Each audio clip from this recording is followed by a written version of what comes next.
ఛత్తీస్గఢ్ లో మావోయిస్టులకు మరో ఎదురు దెబ్బ తగిలింది. నారాయణపూర్ జిల్లాలో జరిగిన ఎన్కౌంటర్లో 6 నక్సల్స్ మృతి చెందారు. అబూజ్మడ్ అటవీ ప్రాంతంలో మావోయిస్టులు ఉన్నారనే సమాచారంతో ఛత్తీస్గఢ్ పోలీసులు భద్రతా దళాలతో కలిసి యాంటీ నక్సల్స్ ఆపరేషన్ చేపట్టారు. ఈ క్రమంలోనే భద్రతా దళాలకు మావోయిస్టులు తారసపడగా ఇరువైపుల నుంచి ఎదురు కాల్పులు చోటు చేసుకున్నాయి. ఇక కాల్పుల అనంతరం ఎన్కౌంటర్ జరిగిన ప్రదేశంలో 6 మావోయిస్టుల మృతదేహాలను భద్రతా దళాలు గుర్తించాయి. AK-47 SLR రైఫిల్స్ తో పాటు మరికొన్ని ఆయుధాలు, పేలుడు పదార్థాలను స్వాధీనం చేసుకున్నాయి. ఇక నక్సల్స్ కోసం సర్చ్ ఆపరేషన్ కొనసాగుతోందని పోలీసులు వెల్లడించారు.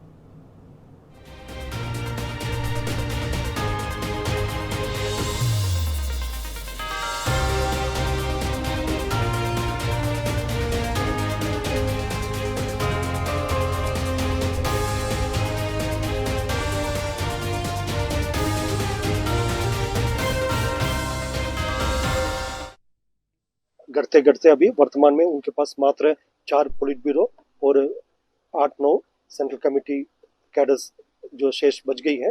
लगभग 1/3 की स्ट्रेंथ ही अभी उनके पास उपलब्ध है और उसी हिसाब से नीचे बेस फॉर्मेशंस में भी और मिडिल लेवल के जो फॉर्मेशन में भी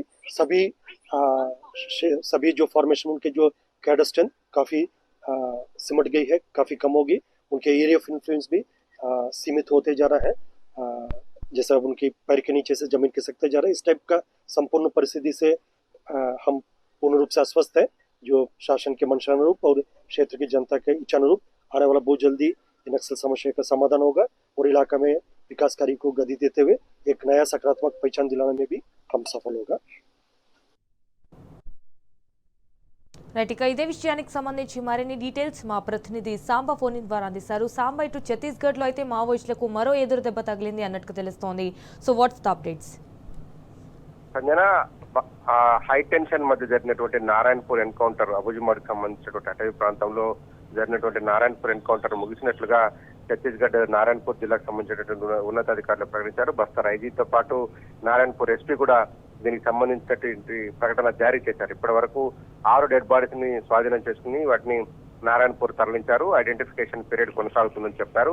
అయితే AK-47 ఒకటి ఘటనా స్థలంలో స్వాధీనం చేసుకున్నారు. ఇన్సాస్ తో పాటు ఒక BGL బ్యారెల్ గ్రెనేడ్ లాంచర్ కూడా స్వాధీనం చేసుకున్నారు. ఇవన్నీ బట్టి చూస్తే మావోయిస్ట్ పార్టీకి సంబంధించినటువంటి టాప్ క్యాడర్ లీడర్ ఉంటారు అనేటువంటిది ఒక అంచనాకు వచ్చినటువంటి పోలీసులు నిన్న అంతా కూడా చేసినటువంటి ప్రకటనలు దేశవ్యాప్తంగా సంచలనంగా మారాయి. ఎందుకంటే ఒక టాప్ క్యాడర్ లీడర్ ని మేము వేటాడామంటూ నిన్న నారాయణపూర్ ఎస్పీ చెప్పినటువంటి రాబిన్సన్ గుడియా చెప్పినటువంటి స్టేట్మెంట్ నేపథ్యంలో అంతా ఉత్కంఠంగా ఎదురు చూశారు. ఎవరు అయి ఉంటుంది, ఎంతమంది చనిపోయి ఉంటారు అనేటువంటిది ఒక చర్చ జరిగింది. దాదాపు 16 నుంచి 20 మంది దాకా ఎన్కౌంటర్ లో చనిపోయినట్టుగా నిన్న సాయంత్రం అనధికారిక సమాచారం, అధికారికంగా ఎక్కడ ఎవరు ధృవీకరించినప్పటికీ కూడా అనధికారిక సమాచారం చక్కర్లు కొట్టింది.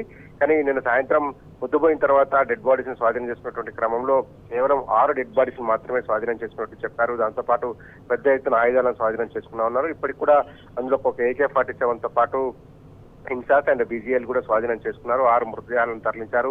ఐడెంటిఫికేషన్ ప్రక్రియ కొనసాగుతుందని చెప్పారు. నారాయణపూర్ జిల్లాలో మాత్రమే మావోయిస్టుల ఉనికి కనపడుతుందంటూ కూడా పోలీసు బలగాలు చెప్తున్నాయి. DRG బలగాలు మరొక సక్సెస్ సాధించినట్టుగా భద్రతా బలగాలు ప్రకటించాయి. ఇప్పటివరకు జరిగినటువంటి ఎన్కౌంటర్లలో నమ్మాల కేశవరావును వేటాడింది కూడా DRG దళాలే. ఇప్పుడు ఇవాళ జరిగినటువంటి ఎన్కౌంటర్ కావచ్చు, గత 2-3 నెలల కాలంలో జరుగుతున్నటువంటి ఎన్కౌంటర్స్ అన్నిటి కూడా DRG దళాలే దగ్గరుండి లీడ్ చేస్తున్నటువంటి నేపథ్యం ఉన్నది. ఇవాళ జరిగినటువంటి ఎన్కౌంటర్ కూడా DRG దళాలే లీడ్ చేసినట్టుగా పోలీసు వర్గాలు చెప్తా ఉన్నాయి. సో మొత్తంగా ఒక 6 మృతదేహాలను స్వాధీనం చేసుకున్నారు.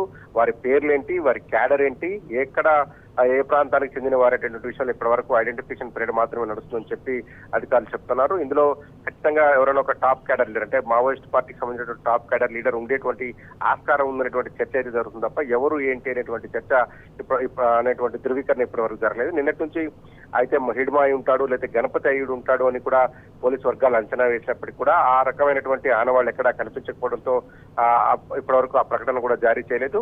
రూపేష్, ఎవరైతే అధికార ప్రతినిధి, సెంట్రల్ కమిటీకి సంబంధించినటువంటి అధికార ప్రతినిధి ఉన్నారు, రూపేష్ కూడా ఇదే ప్రాంతంలో, ఆయన రూపేష్ దళం కూడా ఉంటుంది కాబట్టి అతను అయి ఉంటాడనేటువంటి ఆస్కారం ఉండేటువంటి ఛాన్స్ ఉందంటూ కూడా ఒక చర్చ జరిగింది. మొత్తం మీద ఎన్కౌంటర్ అయితే ముగిసినట్టుగా పోలీసు అధికారులు ప్రకటించారు. ఆ ప్రాంతంలో కూలింగ్ కొనసాగిస్తున్నట్టుగా కూడా తెలిపారు. తక్షణమే మిగతా మావోయిస్టులు ఎవరైతే మొత్తంగా మావోయిస్ట్ పార్టీ వీక్ అయిపోయింది, వాళ్ళ యొక్క స్ట్రెంత్ తగ్గిపోయింది అని చెప్పి బస్తర్ ఐజీ చెప్తున్నారు. ఈ నేపథ్యంలోనే లొంగిపోవాలంటూ పదే పదే ఆయన ప్రకటన కూడా జారీ చేస్తున్నారు. ఇవాళ కూడా జరిగినటువంటి ప్రకటన కూడా అదే చెప్తున్నారు. మావోయిస్ట్ పార్టీకి సంబంధించినటువంటి ఎవరైతే ఇంకా మిగిలిపోయినటువంటి నాయకత్వం ఉందో తక్షణమే ఆయుధాన్ని వీడి లొంగిపోవాలని చెప్పి కూడా వాళ్ళు ఒక హెచ్చరిక లాంటి విజ్ఞప్తి చేస్తున్నారు. తప్పనిసరి పరిస్థితుల్లో వేటాడాల్సి చేస్తున్నారు. అన్ని వైపుల నుంచి సరెండర్ చేశామని కూడా చెప్పడంతో పాటు ఎవరైతే మిగిలి ఉన్నటువంటి సెంట్రల్ కమిటీ మెంబర్స్ కావచ్చు, మావోయిస్ట్ పార్టీని ఇప్పుడు ప్రస్తుతాన్ని లీడ్ చేస్తున్నటువంటి నాయకత్వం కావచ్చు, అంతా పోలీసు రాడార్లోనే ఉంది అని చెప్తున్నటువంటి పరిస్థితి ఉంది. కాబట్టి తక్షణమే మావోయిస్ట్ పార్టీకి సంబంధించినటువంటి మిగతా సభ్యులు లొంగిపోవాలంటే ఒక హెచ్చరిక జారీ చేస్తున్నారు. ఇప్పటివరకైతే నారాయణపూర్ అబుజ్మర్కి సంబంధించినటువంటి ఈ ఎన్కౌంటర్ లో జరిగినప్పుడు దాదాపు 50 నుంచి 60 మందికి పైగా మావోయిస్టులు ఆ ఘటనా స్థలంలో ఉన్నట్టుగా పోలీసు బలగాలు గుర్తించాయి. ఎన్కౌంటర్ జరిగేటువంటి క్రమంలో మిగతా మావోయిస్టులు తప్పించుకుపోయినట్టుగా కూడా భద్రతా బలగాలు చెప్తున్నాయి. 6 మృతదేహాలను స్వాధీనం చేసుకోవడంతో పాటు నిత్యావసర సరుకులు, పెద్ద ఎత్తున పేలుడు పదార్థాలను కూడా స్వాధీనం చేసుకున్నటువంటి పోలీసులు మృతదేహాలను నారాయణపూర్ తరలించారు. వాటి ఐడెంటిఫికేషన్ పీరియడ్ తర్వాత వాళ్ళ కుటుంబ సభ్యులకు అప్పజెప్తామని చెప్పి ప్రకటించారు. Sanjana. All right Samba, thank you for the updates.